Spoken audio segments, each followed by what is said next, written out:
Hello, and welcome back to Coin Lady channel. In the last 6 weeks or so, I've been sharing periodically that I feel we've reached an inflection point in the SEC's attack against crypto, the ridiculous assault that's been going on for years and years and years, where it just seems to me that they've lost, to such a degree that although the war is technically still ongoing, we can see what the outcome is going to be. The SEC can't find it.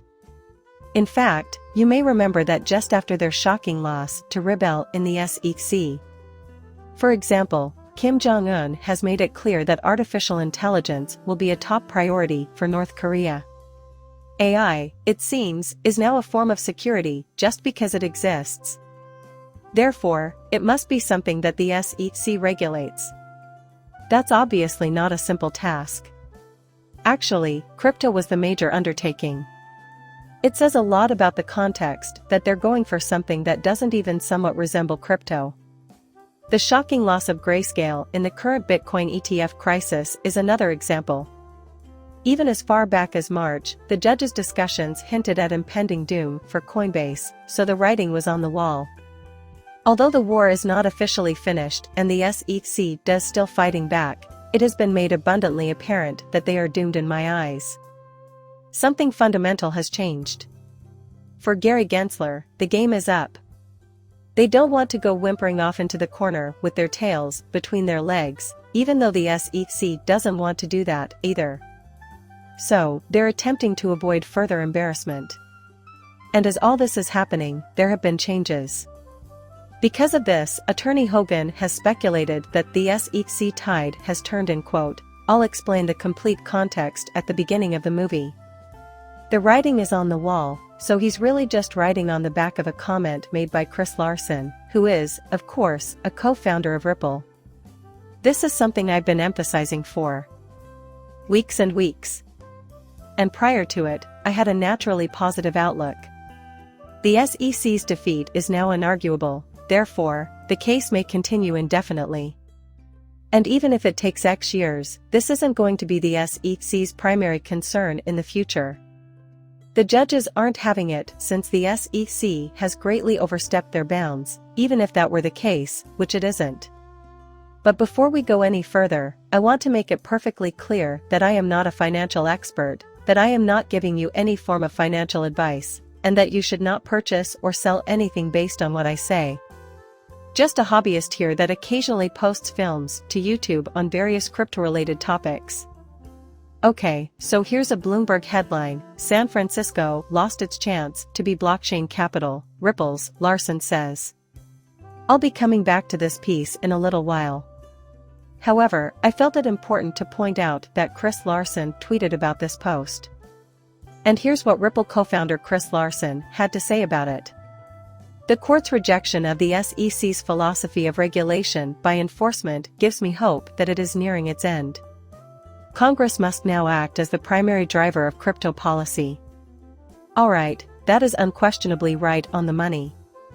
The legal system is strongly opposing it. This is something I've noticed. This is something I've been discussing. Everybody sees this, and Chris Larsen knows it.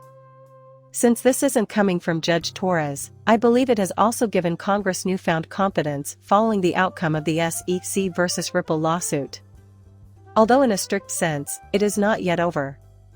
But after that ruling from Judge Torres, it encouraged people in Congress, and they should have simply been acting as they felt was proper before this, but they didn't. Sad, but they replied, and after Judge Torres's verdict, there was support from both sides of the aisle. In a broad sense, it paved the way for cryptography. I enjoyed covering the story. At the time. This is indeed the case. Therefore, attorney Jeremy Hogan uploaded what Chris Larsen revealed there, which I just read to you, and here is what attorney Hogan had to say. He makes reference to a separate case from the SEC, which I will emphasize in a moment. As far as the SEC is concerned, the impact theory complaint had nothing to do with their initial attack on NFTs. Here, though, is what Hogan, the attorney, had to say. I believe a shift has occurred in the SEC. The SEC's $5 million disgorgement against impact theory for instance, is no laughing matter. However, that estimate relies on a total of over $30 million in sales. Apparently, this is a more peaceful minute. Very close to being cuddly. Obviously, attorney Good has your utmost respect. Indeed, I also enjoy his brand of comedy. That much is undeniably true. I feel like a complete idiot while browsing the web. But he's correct, it is friendlier and gentler and fuzzy and even cuddly. How does that stack up against the accusations made against Ripple One? In December of 2020, the SEC filed a lawsuit against Ripple, claiming that the company misrepresented its financial condition. I'm guessing it was around $1.3 billion, but my best guess is 1.1.2. And I see that there's a broader organization, but good lord, the proportion thereafter compared to total sales is like God. $5 million in disgorgement compared to $30 million in sales is quite a discrepancy. That impact theory case also occurred at the end of August, and there was also this and this. So that you understand what Attorney Hogan is referring to, I'll keep this quick. You can understand why he is making these claims. Nonetheless, there is this statement regarding Impact Theory LLC, this SEC litigation where this conclusion of the case occurred, and 2 of the 5 commissioners were against the strategy that the SEC finally chose, but they were in the minority. Hester Peirce and Mark Ooida are 2 of the commissioners in charge here. I'll grant you that, but the 2 Republicans on the commission really are baffling. That's really cool, huh? Therefore, I refuse to read the entire document. To my knowledge, this is the first time the SEC has taken action related to non-fungible tokens in the United States. Also, Hester Peirce, one of the 2 commissioners, voted against filing litigation against Ripple. These 2 commissioners collaborated on the following publication. The Commission's concerns about this NFT sale are understandable. While we wholeheartedly support the concept of consumer sovereignty, we do share the concerns of our colleagues on the kind of marketing that leads people to shell out nearly $30 million for NFTs without apparently having a firm grasp on how they will utilize, enjoy, or profit from them. While this is a valid concern, it is not enough to bring this case inside our purview. The order just refers to a few comments from the company and the buyer, but these remarks do not amount to a legally binding contract. In general, we do not pursue legal action against businesses who sell watches, paintings, or collectibles with the nebulous guarantee that doing so will boost the goods' resale value. Whether or not the NFT sales at issue here fall neatly under Howey is irrelevant to whether or not this particular collection of facts supports enforcement action.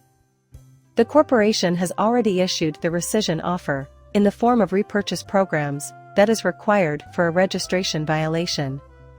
In December 2021, the firm extended an offer to repurchase the NFTs from main and secondary market purchasers. It paid out a total of $7.7 million in Ether in August 2022.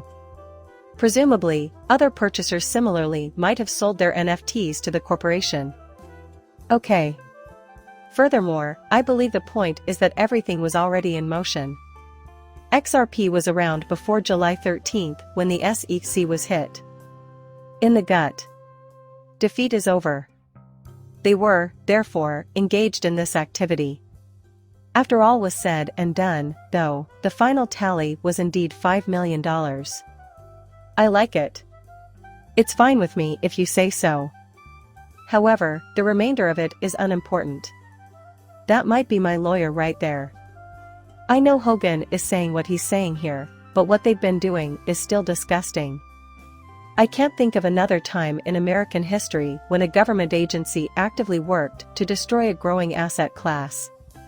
You may probably already foresee the economic benefits and new job openings that would result from all that. I was just eviscerated, and I had no idea. Perhaps I'm missing something and it exists. If you know of any other instances where this holds true, or if there is a corollary to anything else, or any other examples, please leave a comment below. I hope to witness it someday. Chris Larson, co-founder of Ripple, precisely emphasized the extent to which this has been catastrophic in this Bloomberg piece. Larson argues that San Francisco, which was poised to become the blockchain city of the world before it fell victim to unfriendly US government policies and regulatory crackdowns, has lost its chance to be the blockchain capital of the world. Chris Larson, co-founder and executive chairman of Ripple Labs Incorporated, claims this to be true. Because of this, London, Singapore, and Dubai have all become major centers of the blockchain business. The government ordered the company to relocate overseas. In an interview with Bloomberg TV, he said that Ripple, which has maintained its headquarters in San Francisco, is the business behind the XRP digital token. They pretty effectively put an end to San Francisco as it was, as this phrase puts it. We were the rightful owners. The Biden administration decided for whatever reason they want to push this industry offshore, therefore we no longer do. In that case, let me just say this. I believe Trump's administration's attitude towards crypto was poor. It was terrible and vile. I was about to pop the top on a cold one when the Biden administration took office. And from there, things grew exponentially worse. Also, it's not the place for partisanship. The potluck doesn't interest me at all, if you get my drift. No matter where you fall on the political spectrum, we should all be able to agree that this is utter nonsense. Even on the left, I usually make sure to emphasize those who are pushing back against the current anti-crypto consensus. This is because I believe that the fullness and the party line of argument right now, at least in recent years, has been anti-crypto. To cut a long story short, I don't think I'll be too sad to see the Biden administration in power, in part because of the potential benefits to my wealth from investing in cryptocurrencies. Because I think our combined wealth would be considerably larger if it weren't for these absurd attacks on crypto. If you're in the crypto industry, I'd wager that things are looking up, but not for this. The rest of the piece. The conflict between crypto entrepreneurs and the U.S. Securities and Exchange Commission, which has pushed to more aggressively regulate the market after a string of high-profile scandals including the demise of digital asset exchange FTX, was highlighted by Larson's comments. One recent triumph for the crypto market was the SEC's attempt to appeal a judge's verdict that Bitcoin is not a security when sold to the public. Ripple took action to prevent that request last week. An SEC ruling that barred Gray Investments LLC from monitoring a Bitcoin exchange-traded fund was also reversed by a U.S. appeals court in August, dealing a severe blow to SEC head Gary Gensler's efforts to regulate the sector. Larson observed that even with the current ones, progress has been gained through legal battles rather than proactive legislation. Larson said, quote, he just likes that lack of clarity so that he can go after anybody and make up the rules as he goes along through bullying in reference to Gensler's regulation by enforcement rather than looking to lawmakers to pass clear legislation. That, in a nutshell, is not the American way. That's why it's accurate. We also belong of the XRP group. We've been shouting it for years, Larson must have picked up on it. It's great that the general public finally knows the SEC lost that terrible case. This is a genuine pleasure. At this point, I feel like I finally understand it. You know, it's still 6 weeks away. That shouldn't come as a big shock. It has, I'm sure, from the vast majority of you as well. But it seems like this is the world we have to deal with now. Which is a good thing. This is the world we live in, as I predicted a year ago. It was like a whole bunch of depressed pandas from both sides of the camera. Keep reading below. Larson argued that the sector shouldn't push back more on the influence of Massachusetts Democrats like Senator Elizabeth Warren because of her negative stance on cryptocurrency in the United States. And Larson says, I'm building an anti-crypto army, summarizing her policy. That's why it's imperative that we all make our voices heard. It's not, I'm safeguarding consumers in quote, exactly. Also, I really don't give a damn. That's not a political station. Not now, not ever. And I won't discuss politics at all unless it directly affects the economy or cryptocurrency. When that happens, it means you just don't understand my perspective. But my personal view is that we should verbally push back against anyone in authority or pursuing power, especially in Congress, who is anti-crypto. This is true regardless of the political party in question. We should disagree with their nonsense views and try to convince them otherwise. As far as I'm concerned, the tide has changed sufficiently that triumph is visible on the horizon, and we're right there with it. And going in the opposite way is quite improbable at this point. That's fantastic, by the way. However, this is no excuse to relax our efforts. There is still much to be accomplished. Furthermore, I believe it is crucial for us as a crypto community to simply keep aware, remain watchful, and continue to fight back against all the strike. Since the beginning of this dumbass lawsuit with Ripple, we've been, and I've been as well. I have been and will continue to release all legals, including those that do not involve a ribbon. I'm going to keep emphasizing that in my videos. While it may seem inconsequential at first, the actions of the XRP community and the crypto community at large pile up over time and make a difference.